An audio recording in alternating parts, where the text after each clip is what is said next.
Iran को लग रहा है कि अमेरिका किसी भी वक्त हमला बोल सकता है और अमेरिकी हमले से बचने की तैयारियां शुरू हो गई हैं। तेहरान के पास लोगों ने बड़े धमाके सुने जो ईरान की ट्रेनिंग एक्सरसाइज का हिस्सा बताए जा रहे हैं। आपको जानकारी दे दें, ईरान ने लाइव फायर ड्रिल के लिए 27 से 29 जनवरी तक नोटैम जारी किया था और इसी की कुछ तस्वीरें, कुछ आवाजें जो रिकॉर्ड की गई हैं ईरान की राजधानी तेहरान में, वो आपको बता रहे हैं।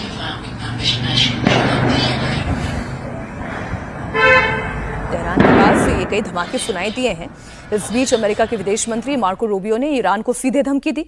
मार्को रूबियो ने कहा कि ईरान अमेरिकी बेस को निशाना बना सकता है, जिसके जवाब में अमेरिका को ईरान में स्ट्राइक करने का अधिकार है। We have 30 to 40,000 American troops stationed across 8 or 9 facilities in that region. All are within the reach.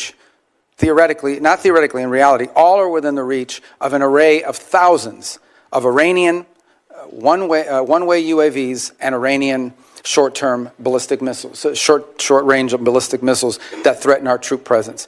We have to have enough force and power in the region, just on a baseline, to defend against that possibility. That at some point, as a result of something, the Iranian regime decides to strike at our troop presence in the region. The president always reserves the preemptive defensive option. In essence, if we have indications that in fact they're going to attack our troops in the region. आप इनकी भाषा सुने, वो कह रहे हैं कि America हमेशा से डिफेंसिव ऑप्शन चूज करता है, लेकिन ऑफेंसिव वो कभी भी हो सकता है, ये उसका अधिकार है। इनके जो वर्ड्स हैं, आप देखिए ये कितने डरावने वर्ड्स हैं। नहीं कह रहे हैं कि हम अमेरिकन प्रेसिडेंट जो है वो प्री एम्प्ट अटैक का अधिकार रखता है। आप प्री एम्प्ट अटैक का अधिकार रखते हैं और दूसरे देश प्री एम्प्ट अटैक का अधिकार नहीं रखते हैं। आप उसकी दोनों तरफ से युद्ध पोत से घेराबंदी करेंगे तो उसको प्री एम्प्ट अटैक करने का अधिकार नहीं है।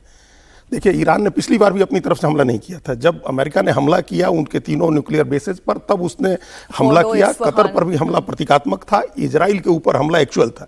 अभी इनके बेसेस जो 40, इन्होंने कहा 40,000 सैनिक कतर में हैं, बहरीन में हैं, यूएई में हैं, 8-10 बेसेज हैं इनके, जिनको उसने टारगेट किया हुआ ईरान ने।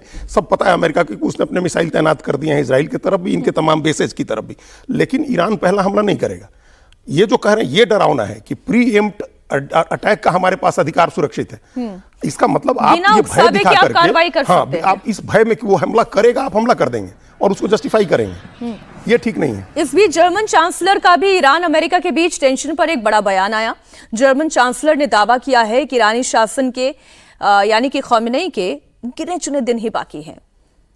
ये जो जर्मन चांसलर कह रहे हैं गिने चुने दिन बाकी हैं, देखो किस बिहाफ पे हम लोग बहुत चर्चा कर रहे थे कि अमेरिका और यूरोप के बीच कितनी तनातनी है। अब इस पर सबकी आवाज एक है। यूरोपीय यूनियन ने IRGC को ईरानी रिवॉल्यूशनरी क्या है ईरानी रिवॉल्यूशनरी सिक्योरिटी कॉर्प्स गार्ड नहीं कॉर्प्स गार्ड्स को वो आतंकवादी से घोषित कर दिया है कि वो आतंकवादी संगठन है। अब इसका मतलब अब उस पर कार्रवाई के लिए पूरी दुनिया स्वतंत्र है, क्योंकि आतंकवादी के विरुद्ध आप कार्रवाई करते हुए प्रीएम्प्ट की बात कर रहे हैं जी। अब जो है जर्मन चांसलर कह रहे हैं कि उनके गिने चुने समय बाकी है, तो आप समझ लो कि ये कैसी इस विषय पर बिल्कुल एकता है। हालांकि ईरान के नेता का जो जबरदस्त बयान आया है कि अगर अमेरिका ये समझता है कि इस समय वो हमला करेगा और फिर ट्रंप घोषित करेंगे कि हमारा हमला अब समाप्त हो गया, हमने टारगेट जो है हासिल कर लिया, तो ऐसा इस बार नहीं होने वाला है। इस बार जो है हम उसका ऐसा जवाब देंगे कि लंबा चलेगा। और पिछली बार उसने इजराइल को बहुत क्षति पहुंचा ही दी थी।